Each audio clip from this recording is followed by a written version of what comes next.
Good evening students. आज हम अध्याय 4 शुरू कर रहे हैं। अध्याय 4 है तत्वों का आवर्ती वर्गीकरण। ठीक है, ये जो है ना चैप्टर तुम्हारे अक्टूबर का फर्स्ट चैप्टर है, तो इसको हम लोग कर रहे हैं। देखो, हमारे आसपास विभिन्न पदार्थ पाए जाते हैं जिन्हें हम तत्व, यौगिक एवं मिश्रण के रूप में वर्गीकृत करते हैं। तत्व अलग है, यौगिक अलग है और मिश्रण अलग है। ये तत्व, यौगिक और मिश्रण को हम 9वीं क्लास में पढ़ चुके हैं। जब कोई शुद्ध रूप में होता है तो हम उसको तत्व कहते हैं। जब दो तत्वों को निश्चित अनुपात में मिलाया जाता है तो उसको यौगिक कहते हैं। और जब तत्व को किसी भी अनिश्चित अनुपात में मिलाया जाता है तो उसको हम क्या कहते हैं, मिश्रण कहते हैं। ठीक है, आज इन्हें जिस प्रकार वर्गीकृत किया गया है, क्या वर्गीकरण का स्वरूप पहले भी ऐसा था? मतलब कि बताया जा रहा है कि आज जैसे हम तत्व को जानते हैं, यौगिक को जानते हैं, मिश्रण को जानते हैं, वो पहले से ही हज़ारों साल पहले वैसी था कि अभी चेंज किया गया है, इसके बारे में बता रहे हैं। ठीक है, अब इसके बाद देखो, तत्व तब और अब। तब का मतलब क्या होता है? बहुत साल पहले, मतलब जब दुनिया शुरू हुई थी और लोगों ने समझना शुरू किया था, उस समय तत्व क्या था। यहाँ पर देखो, दार्शनिक है अरस्तु। अरस्तु का नाम हम लोग पहले भी सुन चुके हैं क्योंकि इनका जीव विज्ञान का पिता भी अरस्तु को ही कहा जाता है। ठीक है, तो ईसा पूर्व। ईसा पूर्व का मतलब मैं आपको बताई हूँ कि जब ईसा मसीह का जन्म नहीं हुआ था उसके पहले के समय को ईसा पूर्व से जानते हैं हम लोग। ठीक है, तो यहाँ पर देखो, इसीलिए ये डिसेंडिंग ऑर्डर में, मतलब कि बड़ी संख्या पहले रहती है और छोटी संख्या बाद में रहती है। ठीक है, तो 384 से 322 के अनुसार ब्रह्मांड 5 तत्वों अग्नि, जल, वायु, पृथ्वी तथा आकाश से मिलकर बना है। बाद में ब्रिटिश वैज्ञानिक रॉबर्ट बॉयल ने पदार्थों के संबंध में कई प्रयोग के आधार पर उनका तर्क था कि अरस्तु द्वारा उल्लेखित 5 तत्वों को श्रेणी में नहीं रखा जा सकता। मतलब सबसे पहले तत्व के बारे में किसने कहा? अरस्तु ने कहा। अरस्तु ने क्या कहा कि पूरी दुनिया किससे बनी हुई है? मतलब कि पूरा जो ब्रह्मांड है वो 5 तत्वों से बना, अग्नि, जल, वायु और पृथ्वी। लेकिन ये सही नहीं था। क्यों नहीं था? क्योंकि जैसे कि जल की बात हो रही है तो जल का सूत्र क्या होता है? ये H2O। तो H2O का मतलब क्या होता है? ये H2+O। और यहाँ पर हाइड्रोजन और ऑक्सीजन दोनों क्या है? अलग अलग तत्व हैं। तो दो तत्वों से तो मिलके ही एक क्या बना? आपका जल बना। तो यहाँ से क्या हो गया, जब रॉबर्ट बॉयल ने क्या किया, जो अरस्तु की फिलॉसफी है या जो उनका कहना है उसको क्या कहा? गलत कहा।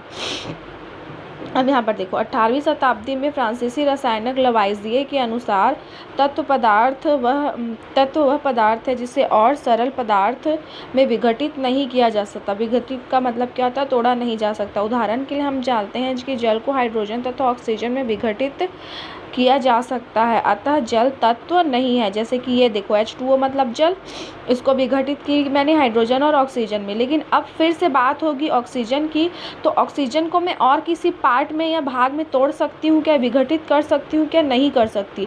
तो यही जो ऑक्सीजन है वो क्या है? शुद्ध तत्व है। ठीक है, और इसके बारे में सबसे पहले किसने बताया? तो लवाइजिए ने। किसने बताया? लवाइजियर। ठीक है, इसको लवाइजियर भी बोलते हैं कभी कभी और लवाइजिए भी बोलते हैं। ठीक है, रासायनिक तत्वों के प्रायोगिक आंकड़ों के आधार पर जो सूची बनाई थी उसमें 33 तत्व थे। जब इन्होंने सूची बनाई तो 33 तत्व थे, लेकिन वर्तमान में अभी कितने तत्व हैं? 118 तत्व हैं।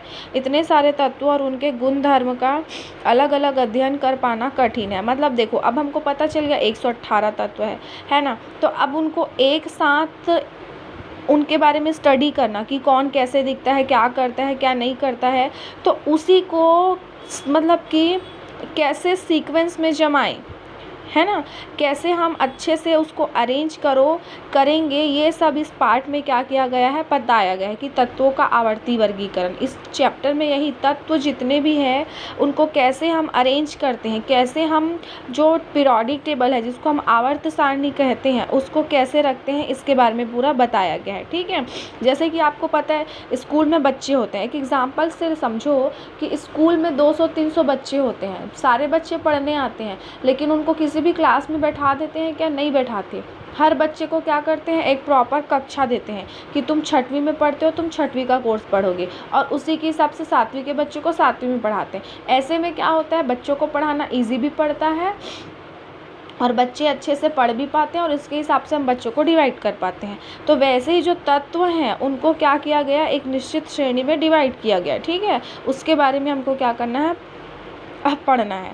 इसी के बारे में ये बताया गया है, तत्वों को क्रम में व्यवस्थित करने की आवश्यकता क्यों पड़ी करके। तो जितना मैं आपको बताई हूँ ना ये स्टोरी स्टूडेंट वाली, वो इसी गुण पे है। ठीक है, चलो अब आगे देखते हैं। कक्षा 9वीं में हमने तत्वों की परमाणु संख्या, आपको पता है परमाणु संख्या क्या बोलते हैं? किसी भी तत्व में उपस्थित प्रोटॉनों की संख्या को हम क्या कहते हैं? उसकी परमाणु संख्या कहते हैं। परमाणु भार भी आपको पता है, परमाणु संख्या का जस्ट डबल क्या होता है? परमाणु भार होता है। तथा इलेक्ट्रॉनिक विन्यास आपको बताई थी ना, 2, 8, 8 के भाव में भरते हैं, वो वाला अध्ययन किया जाता है। सारणी 1 में कुछ तत्वों के परमाणु भार की संख्या दी गई है, ठीक है। अब यहाँ पर देखो, ये सारे तत्व हैं, उनका भार दिया है और उनकी संख्या दी गई है। फिर से तत्व है, उनका परमाणु भार और संख्या होता है। अब यहाँ पर देखो, ये सीक्वेंस में है क्या? नहीं है। यहाँ देखो, इसका परमाणु भार 32 है, इसका परमाणु क्रमांक 16 है। लिथियम जो है वो 6.9 है इसका भार, और इसकी परमाणु संख्या 13। मतलब ये सीक्वेंस में जमा है क्या? नहीं जमा है ना। तो इसी को जमाने के लिए ही तो विभिन्न वैज्ञानिक आए और उनको एक निश्चित क्रम में क्या किया? जमाने की थ्योरी देते गए, ठीक है। अभी देखो, तत्वों के वर्गीकरण का प्रयास डाल्टन के परमाणु सिद्धांत से पूर्व ही आरंभ हो गए थे। उनके परमाणु सिद्धांत ने वैज्ञानिकों को नई दिशा दी कि तत्वों के परमाणु भार तथा गुणों में संबंध होता है। मतलब जो भार होता है और जिनमें गुण होता है वो क्या होते हैं? दोनों एक जैसे होते हैं। ये किसने कहा था? यहाँ पर बताया गया था, ठीक है। अब देखो डॉबे-राइनर का त्रिक का नियम। तो यहाँ पर देखो, डॉबे-राइनर कहाँ के थे? जर्मन वैज्ञानिक थे। कहाँ के वैज्ञानिक थे? जर्मन वैज्ञानिक थे। उन्होंने जब समान गुणधर्म वाले 3 तत्व, अब देखो जैसे मैं बताऊंगी ना तो तुम लोगों को समझ में नहीं आएगा, इसको मैं तुम लोगों को प्रैक्टिकल के थ्रू जैसे समझाती हूँ, ठीक है। अब देखो यहाँ पर देखो, ये है लिथियम, सोडियम और पोटेशियम, इनको इन्होंने जमाया, 3 को जमाया, इसलिए क्या नियम दिए हैं? त्रिक का नियम, ठीक है। अब यहाँ पर ये कहते हैं, कौन कहते हैं? डॉबे-राइनर कहते हैं, जब मैं पहले वाले तत्व को, ये त्रिक में जब ये पहले वाले तत्व को और आखिरी वाले तत्व को के परमाणु भार को जोड़ता हूँ और उसका औसत निकालता हूँ, तो उसका औसत जो है वो बीच वाले तत्व के बराबर होता है। अब कैसे हुआ? जैसे हो गया ये लिथियम, रुको ना मैं कॉपी में बताती हूँ। अभी देखो, कॉपी में बस इतना देखना ना, ये देखो लिथियम प्लस पोटेशियम, लिथियम का परमाणु भार है 6.9 और पोटेशियम का परमाणु भार क्या है? 39.1, ठीक है। अब इनका औसत निकाले, तो औसत क्या निकालते हैं? दोनों को छोड़ के 2 से भाग देते हैं, तो 6.9 धन 39.1/2, तो दशमलव को दशमलव के नीचे से जोड़ते हैं, तो 9 और 1 10, 10 का शून्य, हासिल आई 1, 9 और 1 10, 10 और 6 46, 10 और 6 16, 16 की 6, हासिल आई 1, 3 और 1 क्या हो गया? 4, तो 46.0।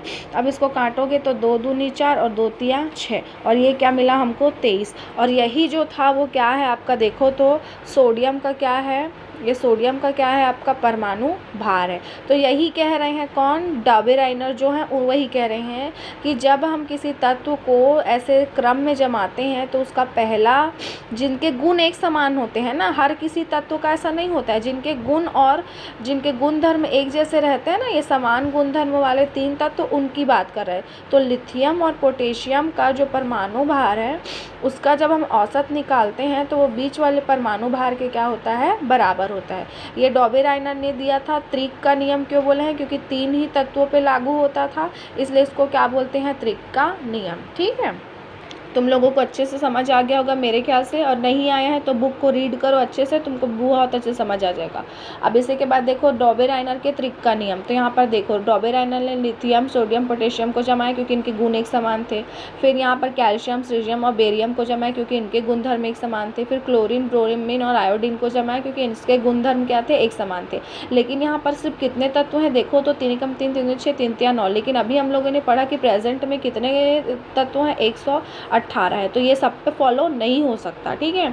तो फिर से जो नए आए साइंटिस्ट, उन्होंने क्या किया? नए नए नियम दिए और फिर उसको अरेंज किया। आज हम ये डॉबे-राइनर तक ही पढ़ते हैं, कल मैं आपको समझाऊंगी न्यूलैंड्स का अष्टक सिद्धांत। अष्टक से पता चलता है कि न्यूलैंड्स ये क्या है? एक जो केमिस्ट है, मतलब कि रासायनिज्ञ हैं, उनका नाम है न्यूलैंड्स, और उन्होंने 8 तत्वों के लिए नियम दिया, ठीक है, इसलिए इसे अष्टक का सिद्धांत कहते हैं। डॉबे-राइनर ने 3 का नियम दिया था, इसलिए इसको त्रिक का नियम बोले। इन्होंने 8 का नियम दिया तो क्या कहा? इसको अष्टक का नियम बोले, ठीक है।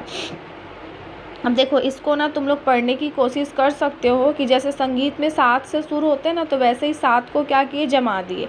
तो वो बोलते थे कि जब हमने समान गुणधर्म वाले तत्वों को रखते हैं तो हर 7 के बाद जो 8वां आता है, जैसे कि देखो 1 2 3 4 5 6 7 और ये 8वां, तो ये जो 8वां तत्व है ये पहले वाले तत्व के साथ क्या करता है, सिमिलैरिटी शो करता है, मतलब कि इनके गुण धर्म क्या होते हैं, समान होते हैं, इसलिए इसको कौन सा नियम बोला गया था, अष्टक का नियम बोला गया था। ठीक है, अब जैसे फिर से मैं यहाँ से शुरू करती हूँ, तो यहाँ देखो लिथियम से, लिथियम 1 2 3 4 5 6 7 और 8, तो फिर से यहाँ पर देखो लिथियम और सोडियम के गुणधर्म क्या हैं, समान है, तो इन्होंने ही क्या किया था, अष्टक का नियम दिया। क्यों? क्योंकि हर पहले से 8वें वाला जो तत्व है वो क्या करता था, गुणधर्म समान रहता था। जैसे अब सोडियम से ही गिनते हैं, तो सोडियम से 1 2 3 4 5 6 7 और 8, तो सोडियम के बाद पोटेशियम आता है, तो सोडियम और पोटेशियम के गुणधर्म क्या है, समान है, इसलिए इसको कौन सा नियम बोला गया था, अष्टक का नियम बोला गया था। ठीक है,